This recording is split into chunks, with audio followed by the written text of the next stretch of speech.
Hello there. What's going on, everybody? I want to talk to you today about fun with stands in Star Wars Armada. So, what I've got here is I've got just kind of a backdrop of how I have a lot of my ships on display, and I've started to actually run into some issues, and I've seen a lot of things that have just built up over the past couple of months, and I figured I just wanted to talk about them all, and it's all related to the stands that go on our ships. And so I just figured I'd do a video today talking about them, as well as show off a couple of new products that are out there that I just thought are really, really cool.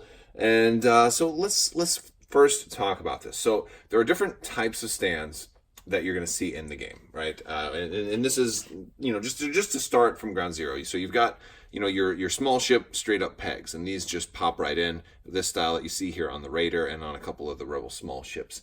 And then they're pretty standard. There's lots of ships like that. But then some of the small ships actually have, this curved one. Now this one is very, very different. This has the little, I'm going to call it the mushroom attachment here, where it kind of goes in like that. It's kind of like a T. This is a family-friendly channel, so that's as far as I'm going to take that. Keep that stuff to yourself.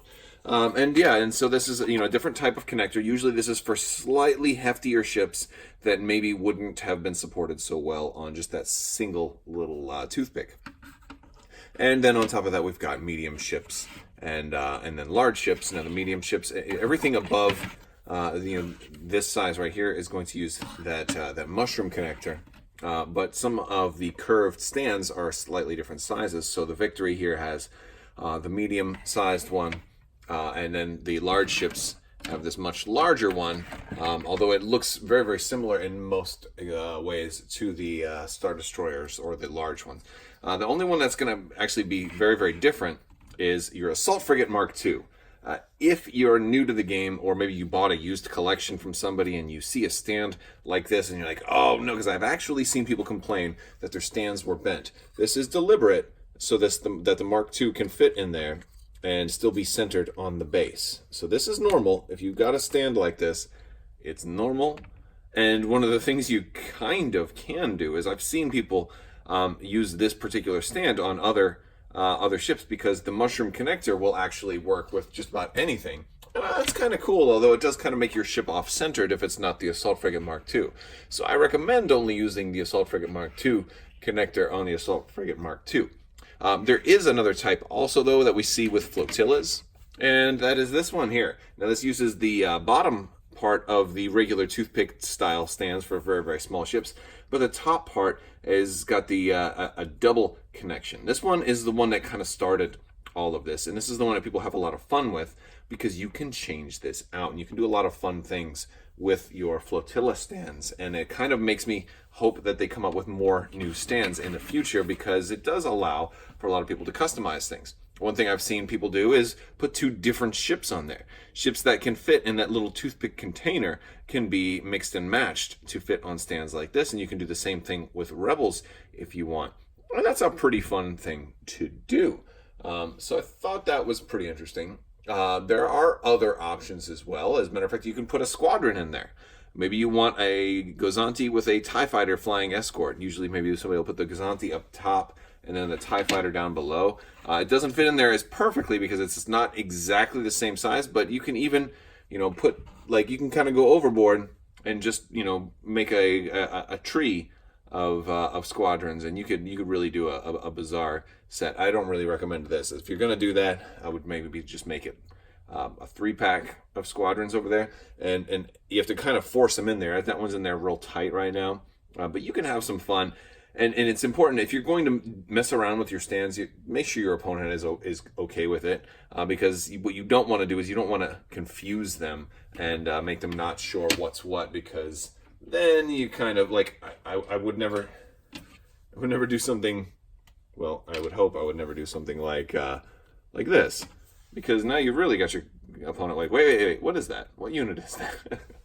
So that's kind of a fun one. Some of the problems I had with stands kind of happened when I was ordering some of these.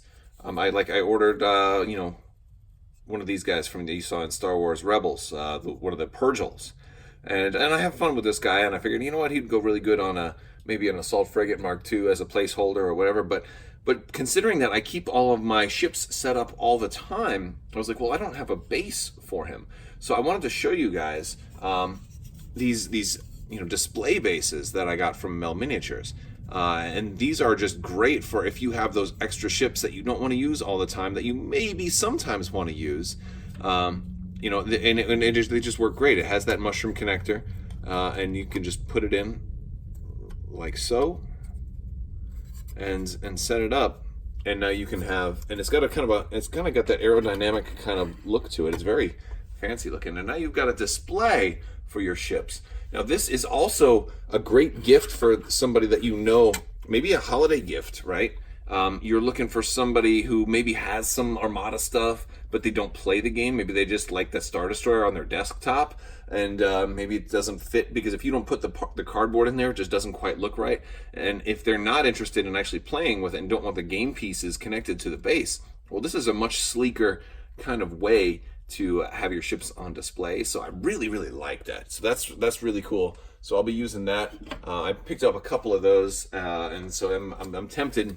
I'm less worried about buying extra ships because you can buy stands from Mel Miniatures too, and I've done a couple of things. I got the Corvus Raider here. I already did a video for this a while back, but so I have extra ships, more ships than I have bases or stands right now. So this is a great way for me to at least display them without having to have them currently all the way out there. So we talked about some of the smaller displays and things that people will do with that. I want to talk about the some of the bigger displays, and people will mod those as well. So I'm going to use an Architens right here. So if you look at this, the stand here, I noticed that sometimes people will like to run a taller Architens, maybe to make one stand out. I know one guy I played up against, he was running one as his flagship. And, on a small ship base that's still using the mushroom connector, I'm going to use one of these as an example. This one is from a Pelta. And if you put a larger base in there, it's going to actually fit. So you can make them much taller. Just for a size-by-size comparison, look how much taller that is. That's pretty cool. So you can have one significantly higher up, which thematically could look really cool. And it's a great idea maybe for your flagship, especially if you're running multiples of the same ship type. The problem is, this represents a problem. Because, can you guess why? Before I tell you? Well, it's because this is covering up crucial information on the card. Now, granted, yes, all right, you could, it's not, all right, now it's slid forward all the way. Problem is, yeah, you can still see the dice. Oh, is it too red? You can always refer to the card for that. But you need access to that yellow dot on the back, too, which the larger bases cover up on a small ship base. That's kind of why it's important to use the small ship bases. So, I have a solution for this. I have a solution if you want to do this. But there's a little more to it than that. So I'm going to talk a little bit more before I give you the solution, because it also is a problem when ships collide. And I don't mean when ships bump, because you just back up and the bases overlap, but when the actual ships themselves collide. So I'm going to show you some examples of that. So the first example is the Imperial Star Destroyer, which is probably the best example I can give you out of ships that are out right now. The Imperial Star Destroyer extends well beyond its actual base. It goes forward farther past the base. The ends stick out past the base itself. And so if you're flying them side by side, the closest they can be together is about that far apart, because then they start to run up onto each other. And then you either have to have your ships rub against each other, which some people don't want to do, or take one of them off the base. Now that's clearly, in a pinch, that's fine. That's great. That you can totally do that. I don't think there's any rule against that, and it just makes sense. That's what people do in all other games as well. You just take the ship off, and you put it back on later once it's clear. Okay, just be careful when you're doing it. However, what if you don't want to do that? I'm not a big fan of doing that unless you absolutely have to, just for the purposes of thematics. Who wants to play with just cardboard squares on a map? No, we want to play with these giant ships, right? So what can you do, right? Like, you can sometimes just angle them a little bit so that it'll get there, but sometimes they'll be flying sideways too, and you don't want to damage your ship or bend it or end up risking that the same thing can happen with Superstar Destroyers because the Executor looks to extend way past its base. So here I have set up the Bellator, which is not as big as the Superstar Destroyer, but it's kind of in that ballpark. I think the SSD is going to be about 50% larger than this, but yeah, it's just as high sitting on those big pegs as the ISD, and this thing can't get close to it without bumping it from any given angle, and it's really a pain in the butt. So I can't, there's a whole speed of movement within there that it's going to happen over and over and over again. It's a real pain in the butt, and now I'm going to give you my solution for all of this stuff with the bumping and use the small ships as well, and that is these tall ship pegs that I got from Mill Miniatures. These are really cool. They're taller than your regular large ship bases, your large ships. Here, let's take a look. Here they are next to a large ship base. Well, actually, the large ship base was not perfectly lined up. There we go. Perfectly lined up. So significantly taller than that. And then here's the small ship base. Well, the small ship, so real big difference. Real big difference, and it makes something sit so much taller. And if I put this, so there we go. I've got it on the large bases now, the tall bases, and now the Superstar Destroyer can fly right up next to it. Its nose can go underneath, no problem at all.